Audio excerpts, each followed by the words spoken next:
Hi hello ನಮಸ್ಕಾರ ಎಲ್ರಿಗೂ. Welcome to our YouTube channel the updated ಕನ್ನಡಿಗ.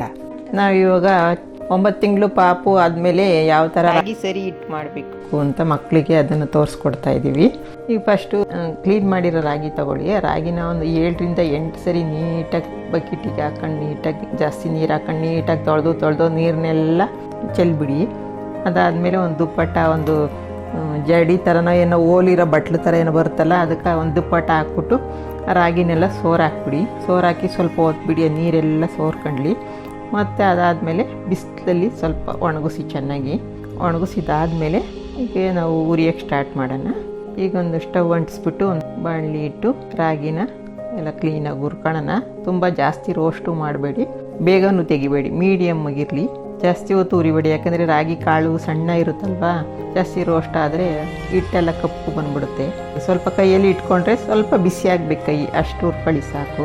ಅದಾದಮೇಲೆ ನಾವು ಇವಾಗ 3 kg ರಾಗಿ ತಗೊಂಡಿದ್ದೀವಿ. ನಮ್ಮ ಮನೇಲಿ ಮಗಳು ಪಾಪು 1.25 ವರ್ಷ, ಅದಕ್ಕೆ ಇವಾಗ 3 kg ರಾಗಿ ತಗೊಂಡಿದ್ದೀವಿ. 3 kgಗೆ 3 ಇಡಿ ಎಲ್ಲ ಥರ ಕಾಳುಗಳು ಹಾಕ್ಬಿಟ್ಟು ಸರಿ ಹಿಟ್ಟು ಮಾಡ್ತಾಯಿದ್ದೀವಿ. ಇವಾಗ ರಾಗಿ ಹುರ್ಕೊಳ್ಳೋಣ ಕ್ಲೀನಾಗಿ. ರಾಗಿ ಹುರಿದಾದ್ಮೇಲೆ ಕಡಲೆ ಬೀಜ ಹಾಕ್ತಾಯಿದ್ದೀನಿ. 3 kg ರಾಗಿಗೆ 3 ಮುಷ್ಟಿಯಷ್ಟು ಕಡಲೆ ಬೀಜ ಹಾಕ್ತಾಯಿದ್ದೀನಿ. ಅದನ್ನು ಎಲ್ಲ ನೀಟಾಗಿ ಹುರ್ಕೊಳ್ಳೋಣ. ಅದಾದಮೇಲೆ ಇವಾಗ ಕಡಲೆಬೇಳೆ ಹಾಕ್ತಾಯಿದ್ದೀವಿ. ಅದು 3 ಇಡಿ, ಎಲ್ಲನೂ 3 ಇಡಿ ತಗೊಂಡಿದ್ದೀವಿ. ಅದನ್ನು ಸ್ವಲ್ಪ ಚೆನ್ನಾಗಿ ಹುರ್ಕೊಳ್ಳೋಣ, ಯಾಕಂದರೆ ಹಸಿ ಇದ್ದರೆ ಮಕ್ಕಳಿಗೆ ಹೊಟ್ಟೆ ನೋವು ಬರುತ್ತೆ. ಅದಕ್ಕೆ ಸ್ವಲ್ಪ ಎಲ್ಲ ಹುರಿದಿದ್ರೆ ಜಾಸ್ತಿ ಬೇಯಿಸಿಲ್ಲ ಅಂದರೂ ಆಗುತ್ತೆ. ಇವಾಗ ತೊಗರಿಬೇಳೆ ಹಾಕ್ತಾಯಿದ್ದೀವಿ.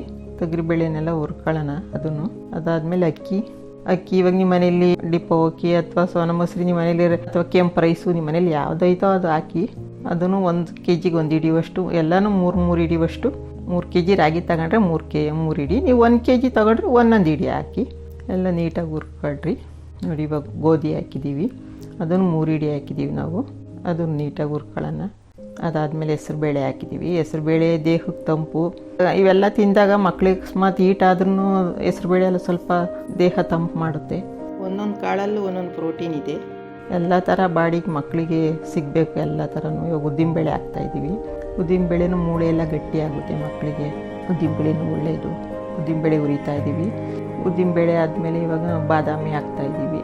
ಬಾದಾಮಿನೂ ಚೆನ್ನಾಗಿ ಹುರ್ಕೊಬೇಕು, ಅದು ಎಲ್ಲ ರೋಸ್ಟ್ ಆಗಲಿ ಸ್ವಲ್ಪ. ಅದಾದಮೇಲೆ 1 ಸ್ಪೂನ್ ಜೀರಿಗೆ ಹಾಕ್ತಾಯಿದ್ದೀವಿ. ಜೀರಿಗೆನೂ ಮಕ್ಕಳಿಗೆ ಜೀರ್ಣ ಆಗುತ್ತೆ. 1 kg ರಾಗಿ ಅರ್ಧ ಸ್ಪೂನ್ ಹಾಕ್ರಿ, ನಾವು ಇಲ್ಲಿ 1 ಸ್ಪೂನಷ್ಟು ಹಾಕಿದ್ದೀವಿ. ಈಗ ಕಾಳು ಮೆಣಸು ತೊಗೊಂಡಿದ್ದೀವಿ. ಕಾಳು ಮೆಣಸು 1 ಸ್ಪೂನ್ ಹಾಕಿದ್ದೀನಿ. ಈಗ ಸ್ವಲ್ಪ ಮೆಂತ್ಯ, ಅದು 1 ಸ್ಪೂನ್ ಹಾಕಿದ್ದೀನಿ ನಾನು. ಮೆಂತ್ಯನ ಜೀರ್ಣ ಆಗುತ್ತೆ ಚೆನ್ನಾಗಿ. ಕಾಳು ಮೆಣಸು ಏನಕ್ಕಪ್ಪ ಅಂದರೆ ಕಫ ಎಲ್ಲ ಕಟ್ಟಲ್ಲ ಮಕ್ಕಳಿಗೆ, ಅದಕ್ಕೋಸ್ಕರ ಕಾಳು ಮೆಣಸು ಹಾಕಿ. ಈಗ ಬಜೆ ಹಾಕ್ತಾಯಿದ್ದೀವಿ. ಬಜೆ ಸ್ವಲ್ಪ ಬೇರೆ ಥರ ಇರುತ್ತೆ ಗಟ್ಟಿಗೆ, ಅದು ನೀವು ಗಂಧಿಗೆ ಅಂಗಡೀಲಿ ಕೇಳಿದ್ರೆ ಸಿಗುತ್ತೆ. ಅದನ್ನು ತಗೊಂಬಂದು ಪುಟಾಣಿನೋ ಕಲ್ಲಲ್ಲೋ ಏನಾರ ಚೆನ್ನಾಗಿ ಕುಟ್ಬಿಟ್ಟು ಕೈಯಲ್ಲೆಲ್ಲ ಈ ಥರ ಬಿಡಿಸ್ಕೊಂಡು ಸ್ವಲ್ಪ ಬಿಸಿ ಮಾಡಿ, ಯಾಕಂದರೆ ಮಕ್ಳಿಗೆ ಚೆನ್ನಾಗಿ ಜೀರ್ಣ ಆಗುತ್ತೆ, ಅಜೀರ್ಣ ಆಗಲ್ಲ. ನಾವು ಚಿಕ್ಕ ಮಕ್ಕಳಿರೋವಾಗ ಬಜೆನ ಟವಲ್ಲಿ ಸ್ವಲ್ಪ ಸುಟ್ಬಿಟ್ಟು ಕಪ್ಪಗಾಗುತ್ತೆ, ಅದನ್ನು ಕಲ್ಲ ಮೇಲೆ ತೇದ್ಬಿಟ್ಟು ಅದನ್ನು ಒಂದು ಚಿಕ್ಕ ಪ್ಲೇಟ್ಗೆ ಹಾಕೊಂಡು ಸ್ವಲ್ಪ ಜೇನುತುಪ್ಪ ಹಾಕ್ಬಿಟ್ಟು ಮಕ್ಕಳಿಗೆ ನಾಲ್ಗೆ ಮೇಲೆ ಇಕ್ತೀವಿ. ಇವಾಗ ನಾವು ಸರಿ ಸಿಟಿಗೆ ಬಜೆ ಹಾಕ್ಬಿಡ್ತೀವಿ, ಚೆನ್ನಾಗಿ ಜೀರ್ಣ ಆಗುತ್ತೆ ಅಂದ್ಬಿಟ್ಟು. ಈಗ ಒಣ ದ್ರಾಕ್ಷಿ ಹಾಕ್ತಾಯಿದ್ವಿ. ಅದನ್ನು ಚೆನ್ನಾಗಿ ಹುರ್ಕೊಂಡು ಸ್ವಲ್ಪ ಬಾಣಲಿ ಎಲ್ಲ ಬಿಸಿ ಆಗುತ್ತಲ್ಲ, ಆ ಬಿಸಿಯಲ್ಲೇ ಲಾಸ್ಟ್ವರೆಗೂ ಎಲ್ಲ ಹುರಿದಾದ್ಮೇಲೆ ಬಿಸಿಯಲ್ಲೇ ಬಿಟ್ಬಿಡಿ. ಸ್ವಲ್ಪ ಅದು ಸಾಫ್ಟಾಗಿರುತ್ತೆ, ಸ್ವಲ್ಪ ಗಟ್ಟಿಯಾಗಲಿ. ನೀವು ಡ್ರೈ ಫ್ರೂಟ್ಸಲ್ಲಿ ಗೋಡಂಬಿ ಹಾಕಬೇಡಿ, ಯಾಕಂದರೆ ಮಕ್ಕಳಿಗೆ ಕಫ ಕಟ್ಬಿಡುತ್ತೆ ಗೋಡಂಬಿ ಹಾಕಿರೆ. ಬಾದಾಮಿ, ದ್ರಾಕ್ಷಿ, ಪಿಸ್ತಾ, ವಾಲ್ನಟ್ಟು ಅವೆಲ್ಲ ನೀವೇನು ಬೇಕಾದರೂ ಈ ಥರ ಹುರಿದ್ಬಿಟ್ಟು ಕಾಳುಗಳ ಜೊತೆ ಮಿಕ್ಸ್ ಮಾಡಿಬಿಟ್ಟು ಹಾಕ್ಬೋದು. ಕಾಳುಗಳ ಜೊತೆ ಹಾಕ್ದಾಗ ಅದೇನು ಮೆಲ್ಟ್ ಥರ ಏನಾಗಲ್ಲ. ಕಾಳುಗಳ ಜೊತೆ ಹಾಕ್ದಾಗ ಅದು ನೀಟಾಗೆಲ್ಲ ಪೌಡ್ರ್ ಆಗಿಬಿಡುತ್ತೆ. ನೋಡಿ ಇವಾಗೆಲ್ಲ ಮಿಕ್ಸ್ ಮಾಡ್ತಾಯಿದ್ದೀವಿ. ಮಿಕ್ಸ್ ಮಾಡಿ ಮಿಲ್ಗೆ ಹೋಗ್ಬಿಟ್ಟು ಹಾಕ್ಸ್ಕೊಂಬರೋಣ. ಜಡಿ ಮಾಡಿ ಏರ್ಟೈಟ್ ಇರೋ ಡಬ್ಬದಲ್ಲಿ ತುಂಬಿಟ್ಕೊಂಬಿಟ್ಟು ನಿಮಗೆ ಯಾವಾಗ ಬೇಕೋ ಆವಾಗ ಬಳಸ್ಕೊಳ್ಳಿ. ಒಂದು ದಿವಸಕ್ಕೆ 2 ಸರಿ ಕೊಟ್ಟರೆ ಒಳ್ಳೆಯದು, ಮಕ್ಕಳಿಗೆ ಶಕ್ತಿ ಬರುತ್ತೆ.